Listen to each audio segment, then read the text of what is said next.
I'm Tass Mellis of The Starters. This is Ben Golliver with the Open Floor Podcast. Hi, I'm Kristen Ludlow from NBA Inside Stuff. I'm OG Anunoby of the Toronto Raptors. Hey, I'm Elena Donon, and welcome to the Double Clutch. Double Clutch. Double Clutch. Double Clutch. Double Clutch Podcast.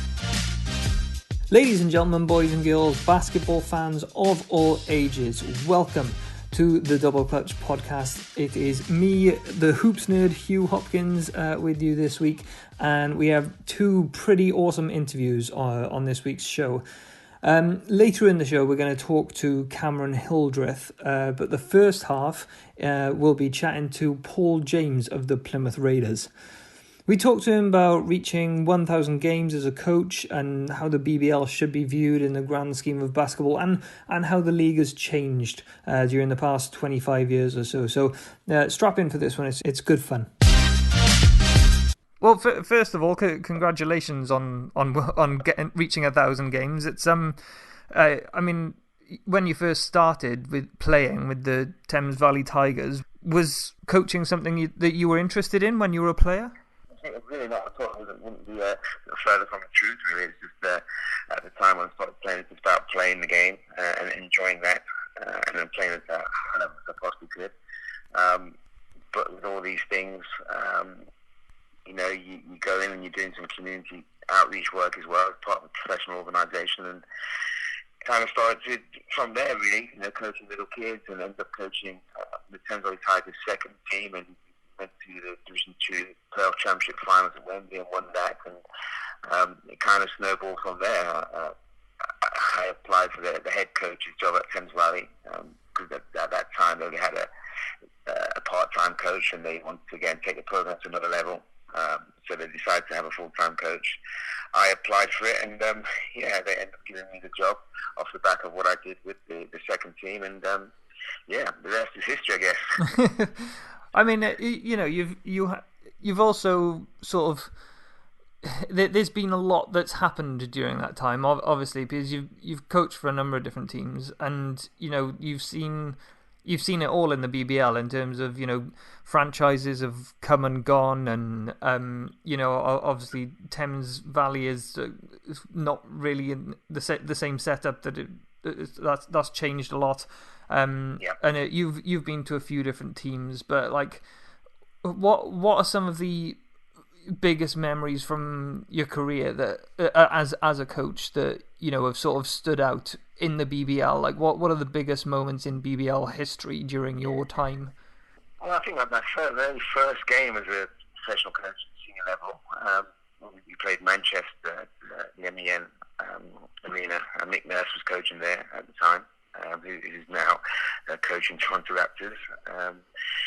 We played in front of 10,500 people, and I was able to go there and win that first game on the buzzer, and that was a fantastic memory, a memory that will never leave me. But after that, just at every club, I've always had special moments, getting to finals and winning things. I think my most successful time was as Guildford Heat, and sort of winning league, playoff, trophy, cup, all within 4 years, having the experience of playing in European competition as well in the ULEB Cup. That was a very, very special time for me. And it's really hard to pick out any one particular moment because I've had so many fantastic moments with 3-4 different teams now. That it's hard to sort of pick out one particular thing, but all the trophies and things that I've won have all been very, very special to me and had special meaning in their different ways. You touched on the amount of fans that were in those games, 20 years ago now, and many people sort of look back fondly on that period as a sort of heyday, of the BBL. But then some people also sort of point out that actually, there was also we were bussing fans into the games, and it wasn't. It was a little bit smoke and mirrors in terms of how many people had actually paid for a ticket and that sort of thing. So how do you compare the league to? I mean, obviously, right this very second, it's difficult to compare it because of the restrictions. But how do you compare where the league is today compared to where it was, 25, 26 years ago? I'd say it's very difficult to compare. But I think when you look at it, and you look at the league back then, and you look at the domestic players that we had in the league, just phenomenal players. You know, Steve Bucknall's, Trevor Gordon as well, Peter Gansley's, Michael Hales. Those guys who were playing for GB and for England as well, England internationals, were all playing in their home domestic leagues, and so you add that, and you add the emergence of that is a very, very high level of performance. And yes, there were some clubs who were perhaps maybe sort of busting people into games, but you know, sometimes that's something you have to do to get the interest, and more often than not, you get someone to a game once, they're going to come back off their own back. So it was a very, very special time. I think it's different now, whereby clubs have looked at it and thought, you know, for them to be sustainable, they have to have their own facilities. So you now look at the likes of Leicester, you look at Newcastle, you look at Sheffield now looking to build their own arena, and other clubs are looking to do the same thing. And I think, you know, we're now back on an upward trend as far as developing the game and moving the game forward. We're now seeing GB players coming back to play in this league, and you know, I think the future is very, very bright. This is what we're trying to do, and you know, people are trying to get in the right way. Yeah, you spoke about the future being bright. You know, that sort of ties in nicely to the fact that the BBL has got a couple of different representatives now over in the NBA. You know, which is you know, arguably the best league in the world. Not just Nick Nurse and more recently Chris Finch that you mentioned, but also Fab has gone over to join Nick on that staff. What do you see the BBL as? Do you see it as a sort of pathway towards bigger and better things, or you know, because we also need to sort of take a little bit of pride in the fact that we have got a good competitive league in the UK as well. So what do you see as the BBL's purpose more generally? Well, the owners of these clubs are generally wanting to be playing on a higher platform at a high level, and you see that with London and the investment they've had and wanting to play in European competition, and you're going to start seeing more and more teams wanting to do that. But I think, you know, the league now that we're getting people like your Chris Finches, your Nick Nurse of the world, who are actually they're going and they're now applying the trade at the highest level of basketball. People can start looking at the BBL in a different light. Whereas before, it's like you don't want to go there, it's going to be your career. Well, I don't think it's done too bad for Nick Nurse and Chris Finch, to be fair. And I think they've gone on and proved that actually you can go and you can develop your trade, whether it's a player or as a coach, and you can go on to bigger and better things. So I think it's seriously positive that this is happening. Fab as well was super successful over the years with Newcastle. He's now teamed up with Nick Nurse in Toronto, and that's a real positive thing. These are guys that I've worked with and had some experience of working with through GB as well. You know, Fab, you know, a good friend. So all those connections and people now looking at this league, like, actually you can go there and it's not a hindrance on your career, whether you're a player or coach, and it can be a very, very positive. So have you ever considered trying to break America, as it were? It's a tough cookie to crack, whether you're a player or a coach, or you know, and not even breaking into the NBA. You know, going down the collegiate level and things like that. It's an incredibly competitive market over there. You could argue that your achievement within the BBL is just as important, reaching 1,000 games. Have you ever thought to go down that route? No, I mean, realistically, no. And it's one of those weird things where I've done, you know, I wanted to apply my trade in the country of my birth and do it to the highest level. And that's what I'm doing. I've been very comfortable doing that. The clubs I've been at have been very solid and very secure.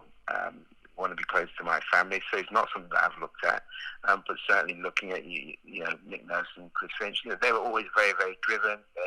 They did what they had to do in the BBL. They went on and coached in Europe for a little bit, then in the G League, and now they are where they want to be. You know, coaching in their country of birth, you know, pretty much, and doing it at the highest level. So, you know, they've achieved great things, and I'm really, really happy for them to do that.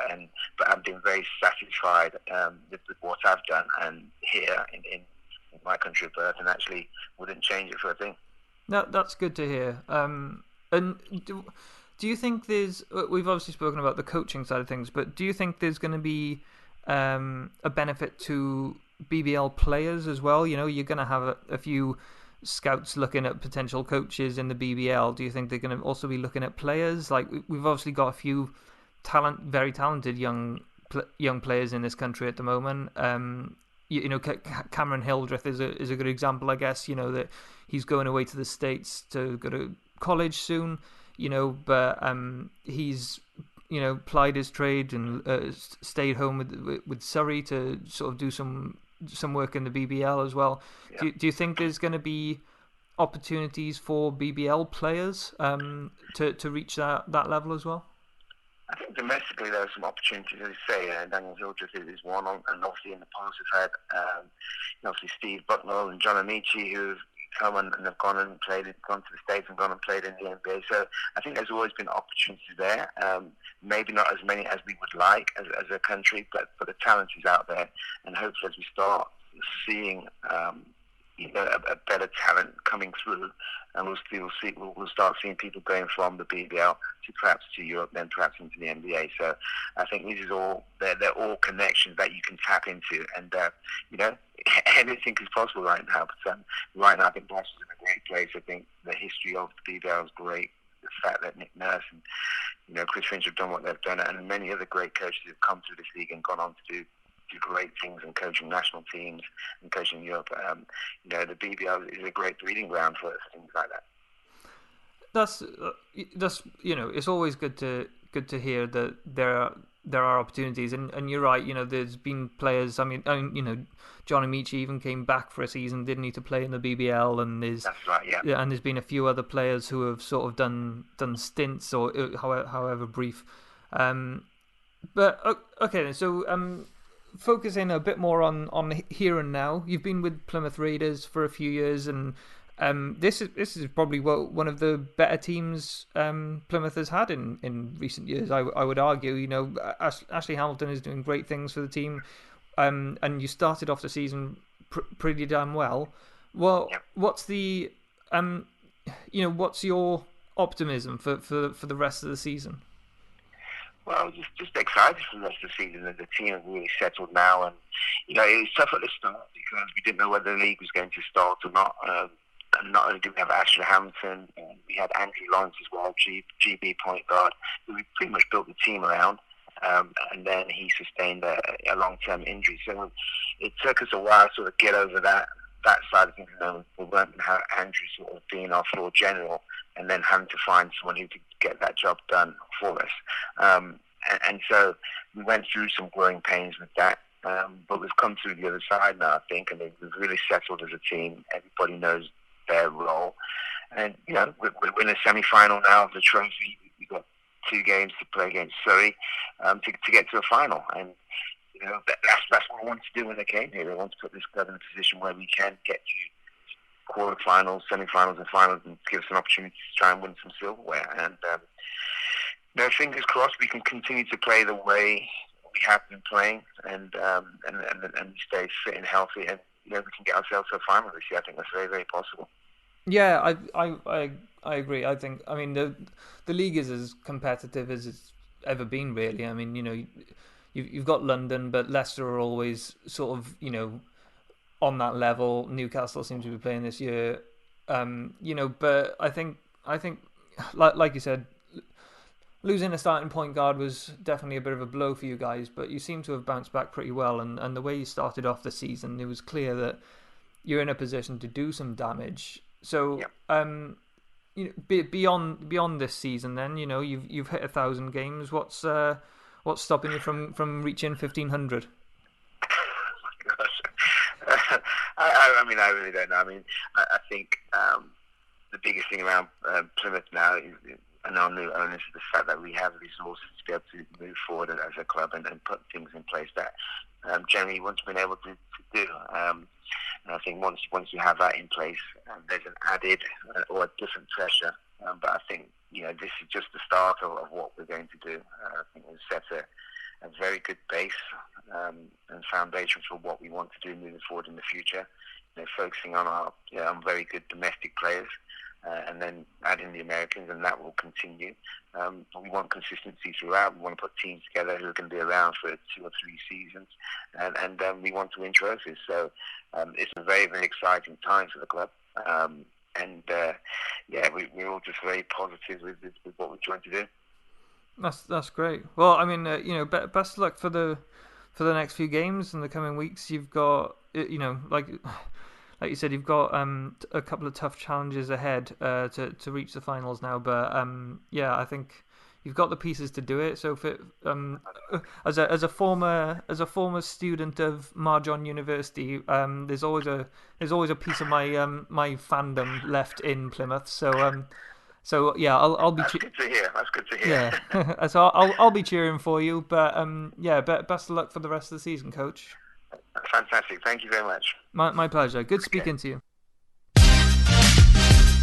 That was Paul James of the Plymouth Raiders. But now we're going to turn our attention to one of the brightest young stars in British basketball, Cameron Hildreth.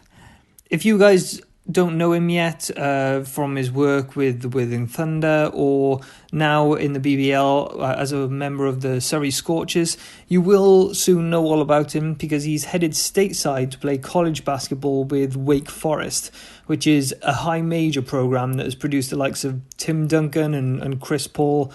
In the interview, he talks about that, but he also offers some advice of how you can follow in his footsteps if you were a young player with high aspirations of playing professional basketball in the future. So, check this one out. This is good. What is training like at the moment? Like, more, not just today, but more generally, like this.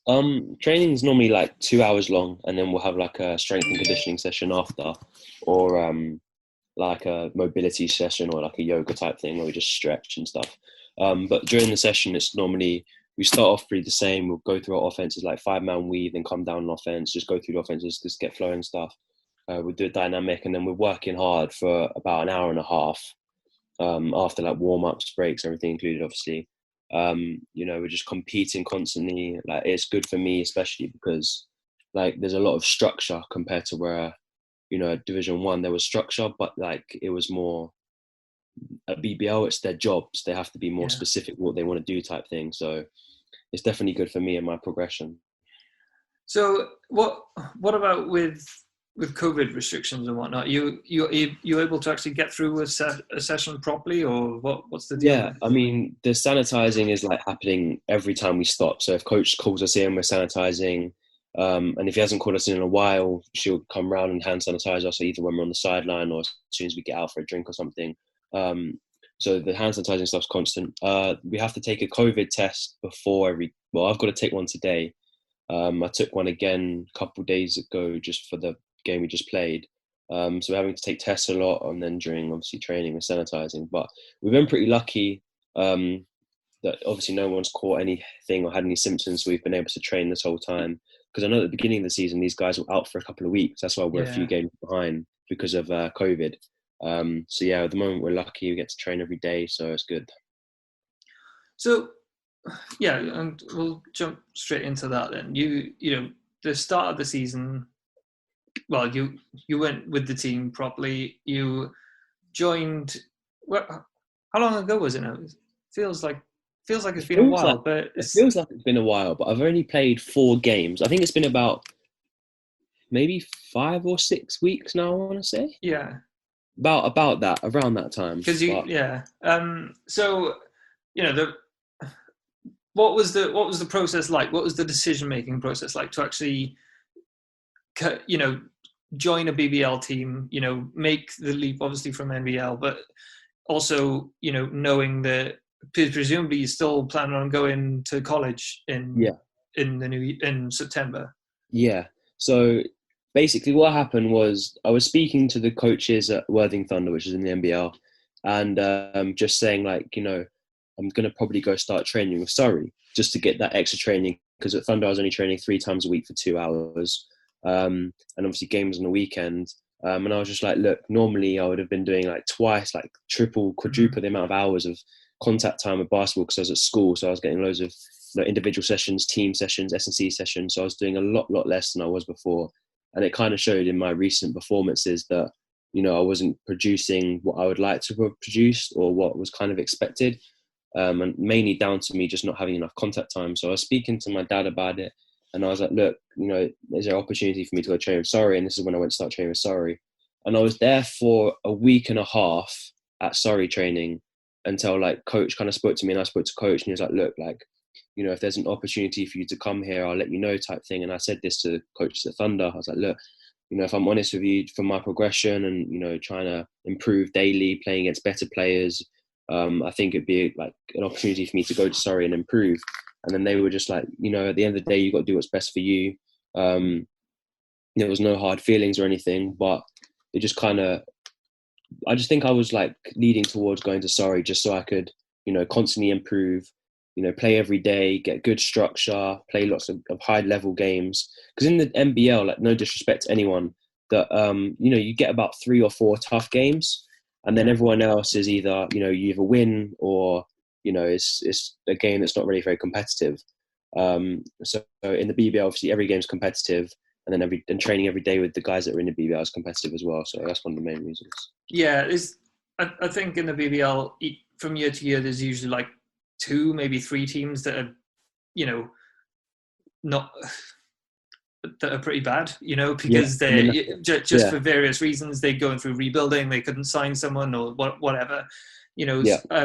But for the most part, like I said, I'd say 75% of the teams are usually of a pretty even standard, or, you know, I think it was a good decision, and it was, you know, I think you immediately made your sort of impact on the league with that game winner in your first game. Talk me through that. You know, you've just joined the team, and all of a sudden coach is saying, okay, I trust you enough to put the ball in your hands for this. Well, to be honest, like, obviously going into them being a Division 1 team was, you know, we should be winning, but at the same time, Thames Valley are a very good Division 1 team.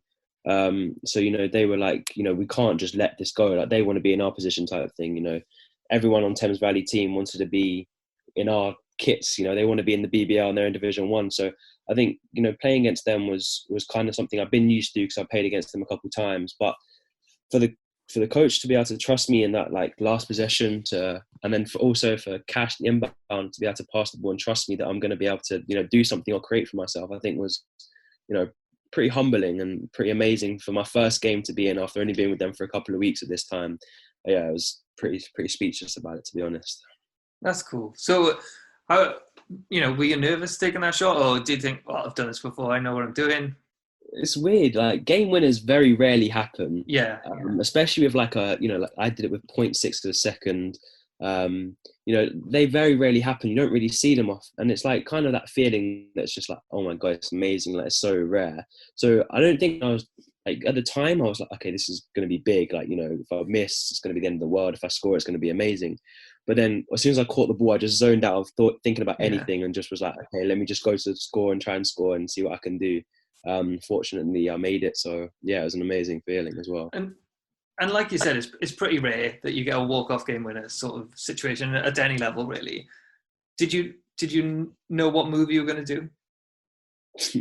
Honestly, or was it just let's see the court and let's see what happens? I mean, yeah, I got told I was going to come to the screen and get it in the corner, or that was like a one option. There's another option, but I called it before any other option could even happen. Yeah. And I'm like, I haven't got long. I need to make a decision quickly. So I was like, let me just try to beat my defender. I got in the lane.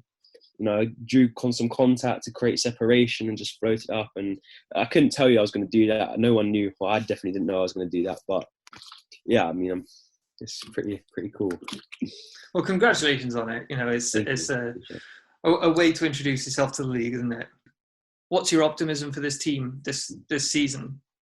I mean, we're improving every single day, to be honest with you. Before I got here, you know, I was watching a few games, and you know, I was listening to the Coach Creon when he was speaking. He's like, you know, there's the team chemistry which wasn't quite there. So there's a lot of, you know, quick rational decision that has to be made, like with bringing people in or taking people out, for example. So when I first got there, it was a bit like, you know, starting to build again, if that makes sense. So, you know, we're bringing a couple people in, a couple people are leaving. But I think where we are right now, we're in a very good position.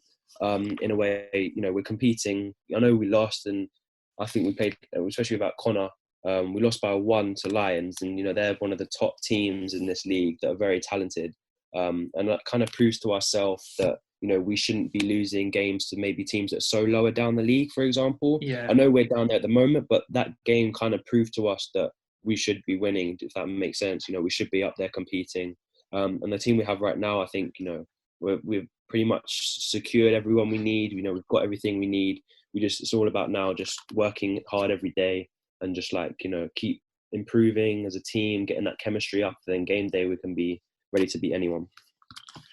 Okay. So you obviously hoping and you've got optimism. You've turned things around from, we all saw Creon's message on the sort of post-game show where it was just the poor guy felt like I wanted to give him a hug when I was watching that, but he was pretty cut up and he wanted to turn things around, and hopefully you can now. But for yourself personally, at the end of this season, you're going to be going to the States, hopefully. That's still the plan. Wake Forest is, it's a pretty big deal. Wake Forest. Yeah. That must be pretty cool.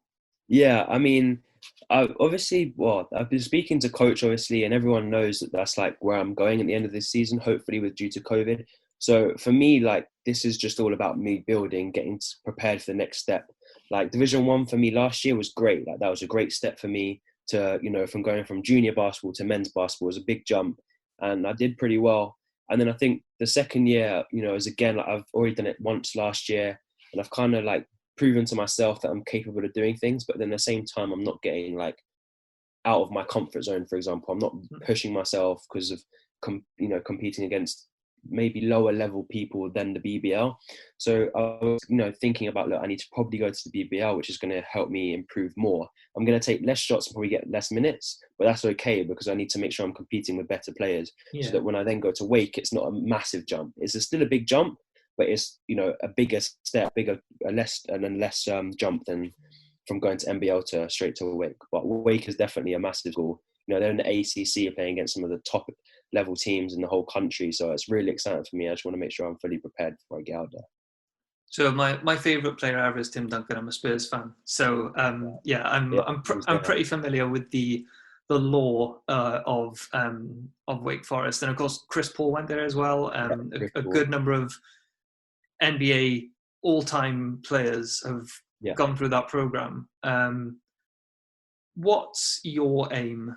Is it to reach that level? I mean, from young, my goal and dream was to always go to college in America and then go to the NBA. And, I still think that that's my goal, my dream, my passion. And that's what kind of keep motivating me. Like everything that comes with it at the moment, the hype, the talk about everything that's going on.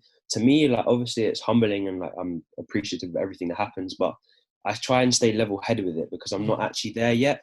When I'm there, then I can be okay, yeah, I've made it. But at this current time, I can't say to myself, look, I've made it, so I can just chill. I have to work hard every single session. I need to make sure I'm, getting those extra reps in, doing this and doing that, trying to always find ways for me to improve and prepare myself for the next step. But yeah, for sure, that is definitely my end goal. So for those, there are other people who are talented in this country. I think there's often been a bit of an issue around access, but also knowledge. Talk me through the process of how did you get onto the scouting reports of some of these US colleges that are. What advice can you give, and what's the process? Who do you need to speak to? If I was another young player like yourself looking to get into college in the States, who would you tell me to go to? What would you recommend I do? Well, for me, it was slightly different because I didn't really have to. It's going to sound probably wrong, but I didn't have to go out to anyone to reach, for any coaches or anything. I had nothing. 2 years ago, I had nothing. I had no contacts, no interest, nothing. And then there was one coach from Montana State. That was my first ever offer, and I was over the moon. I was ready to this is it. My dream's coming true. But and then I waited a year, obviously, to see what's going to happen. Then a year later, when I went to the Adidas tournament, which was in Lithuania, and then that's where like I started to get more attention from college coaches because of the numbers I was producing and the way I was performing. So they started coming to me after that. And then once your name kind of gets to one coach, weirdly, like everyone kind of knows about you type thing within the coaching stuff. So it's like, oh, you're recruiting him, let's watch him. Oh, he's not good for us, or oh, he might be good for us. And they get involved.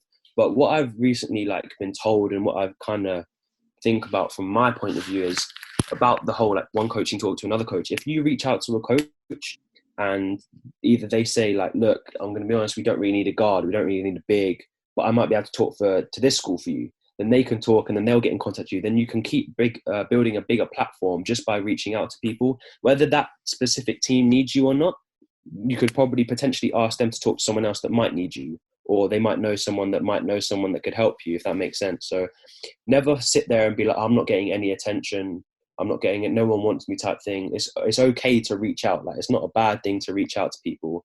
As long as you've got like a good highlight tape, and you've got your height, your age, all that stuff that comes with it and stuff, you can send it to as many people as you want. Send it to 10 coaches. If one coach replies, that's one coach more than you had at the beginning, if that makes sense. Yeah, that's really useful. Thank you.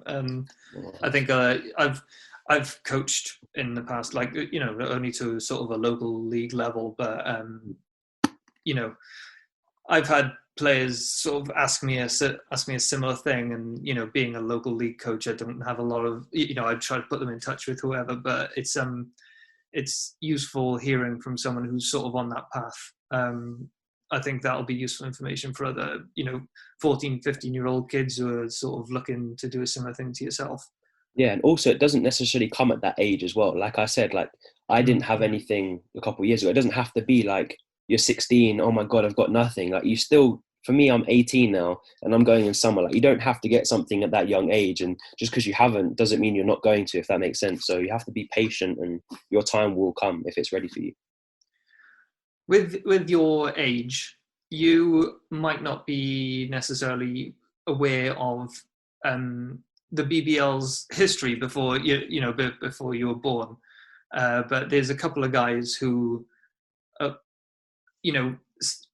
made their tracks in the BBL before now being coaches in the NBA. We've got Nick Nurse, obviously, Fab Flournoy, who's an assistant coach with the Raptors, and now Chris Finch, who was previously with Sheffield, has ended up taking over in Minnesota. What do you think is the benefit to the BBL and to British players? Do you think there's much benefit to British players having them going over and taking top jobs in the NBA? I think there is obviously a big benefit, it being the biggest league in this country. That's it's the highest standard you could be playing in England. Obviously there's the Europe and stuff, but in England, like, you've got obviously the junior basketball, the Division 1, and then it's BBL. So I think for someone like me, being in this is going to help me improve a lot. It's going to help me prepare to become more of a professional, because in Division 1, basketball might be your only thing that you have, and because you're an American coming in, whereas there might be a few people on the team that have other jobs. So they might have like a 9 till 5 job and they train in the evening. So that's like their type of career. Whereas at BBL, this is your job. You wake up, you go to training, you do S&C, you go home and you play games. So I think, a step forward for someone like a player wise is good, because you start learning about like how to be a professional athlete, how like it kind of works. And then obviously when you get out there, you'll be more prepared. But for someone like a coach or something, obviously getting that exposure. For example, Lions, like Vince was potentially going into Europe from BBL. They were going to that league. And then once you start coaching in there and you see them doing well, he's like, hang on, let's look into this coach. Like, what's he doing? What's his stats looking like? Then he kind of gets out there just from that. So I think BBL, is starting to show signs, especially from London Lions and Vince, that they're able to, get into that extra league and get that more exposure. And then once you get out there, then it's up in the air for whatever could happen. So do you think having former BBL coaches in the NBA will help not just BBL coaches perhaps get a bit of exposure and perhaps get more invites from the big leagues, but also players. How do you feel about the impact of former BBL coaches being now NBA coaches? What impact do you think that'll have on, people looking at the BBL, at the players themselves? Yeah, it's funny you say that. So basically, Nick Nurse actually was in contact with my dad and my uncle, because my uncle worked with GB when Nick Nurse was there, and my dad knows him as well. So they were in contact and they spoke, and he was like, "Oh, Cameron's doing well, da da da." And he's like, "I can speak to someone." And he's actually best friends with the head coach at Wake Forest.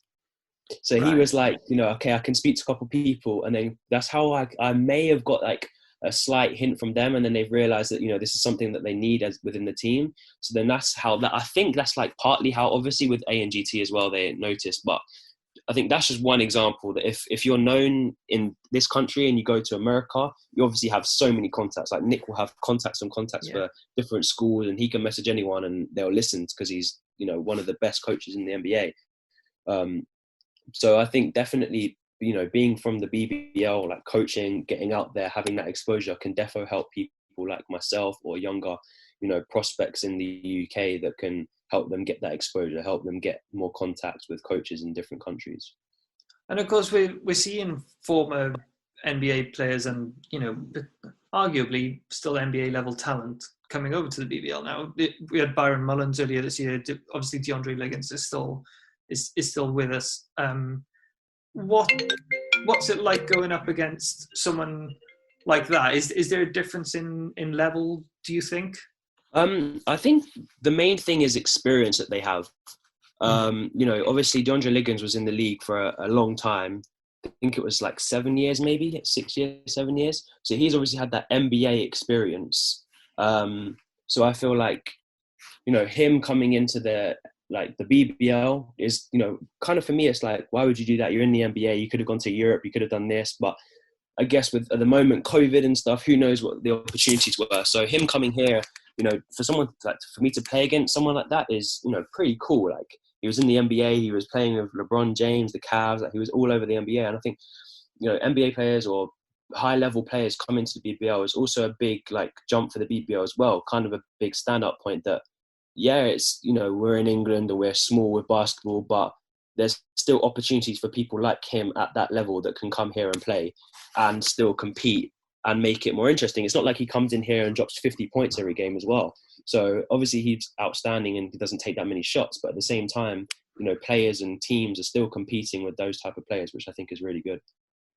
Yeah, no, it's, I think, like you said, it'll help raise the profile of the league, because I think the one big thing the BBL has for former NBA players, especially Americans, is it's an English-speaking country, and so if they can get, not everybody can probably get the type of money that DeAndre Liggins might be on. I haven't got a clue what his contract is, but I imagine he's one of the better paid players in the league, and quite rightly so. So I think, being able to attract those types of people, if you've got the cash to be able to spend on them, then I think it absolutely can make sense for them. Yeah. What do you think about playing in Europe? Because of course, not every career ends, in sort of in Hollywood, as it were. Not everybody gets to go to the NBA. Obviously, you have the hopes of a nation behind you at the moment. But what sort of pedestal do you put European basketball on in that regard? So I think European basketball is totally different to American basketball. I feel like, even though the dream has always been to go college, and NBA is that's still the dream. But I think European basketball is more basketball, if that makes sense. I feel like, in America, especially, actually, I say that with college. College and European is slightly different, but have same similarities. For example, at Europe, they're always making that extra pass. They're driving their kick. They're moving. They're doing running loads of offenses. And I feel like in the NBA, it's a lot more isolated, broken down offenses. You might run a couple of screens to get people open, and then it's ISO pick and roll type thing, which is totally different to Europe. And I feel like like a pedestal for European basketball is like it's specific for certain players. So you might not be able to be in that athletic scoring league, but you might be able to be an amazing role player, set good screens, find the right people to pass to, and then, you know, that's the league for you type thing. But, you know, obviously my dream is to go to the NBA and, you know, be as high as I can. But at the end of the day, I want basketball to be my job. Yeah. So if that means me going to play in Europe at a high level, then I will do that because that's something that I still love. I'm still playing basketball and I'm still playing at a high level and I'm still doing that as my job. I'm not having something to do with it. So I think anywhere that I'll have to go for it to be my job is something that I'll definitely consider. And don't get me wrong, like I'm not knocking European basketball. I think it's amazing. No. Yeah. I think, yeah. And what about national team stuff then? Because you have done national team junior stuff, haven't you? But you haven't gone on the senior team yet. I'm right in saying that, am I? I went to a senior camp last window, but I didn't actually play. I just went to the camp. I was the 13th, 14th man. Okay. So the junior stuff, yeah, I went to under 15 Copenhagen. That was for England. Then I did under 16s in where was that? I think it was, I can't remember, Bosnia. Okay. And then I did an under 18s one that was just in Greece. So I've done that, and then obviously the GB one that was in where was it? I can't remember. France. I think it was in France. Yeah, it was in France. So I've done those. And that experience is also good. You know, playing against, for example, the men's, playing against those grown men who are professional, playing at the highest level, and then the juniors as well, competing at like my own level or slightly older than me. Because I'm a 2002 born, I have to play in that league above. So, for example, in this country, you can play National League under 18s, but I couldn't play like GB under 18s, for example, if that makes sense, because I'm an old, because I was born in September.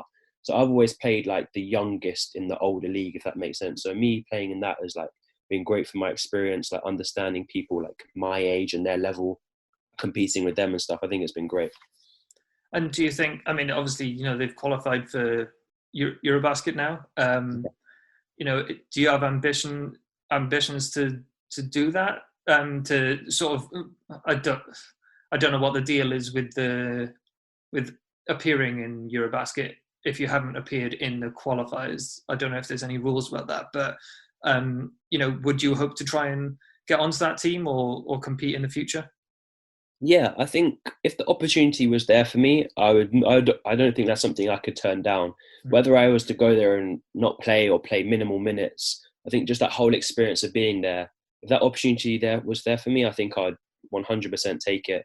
You know, especially that's in like a year's time. So that's me being at Wake Forest for a whole year, you know, progressing with them, getting bigger, stronger, better, working every day. So I think my skill level would hopefully I'd like to think it would go up. So then I'd be able to compete even more with the GB men's team, therefore hopefully have that opportunity to go there. But if the opportunity is there, I think 100% I'd take it.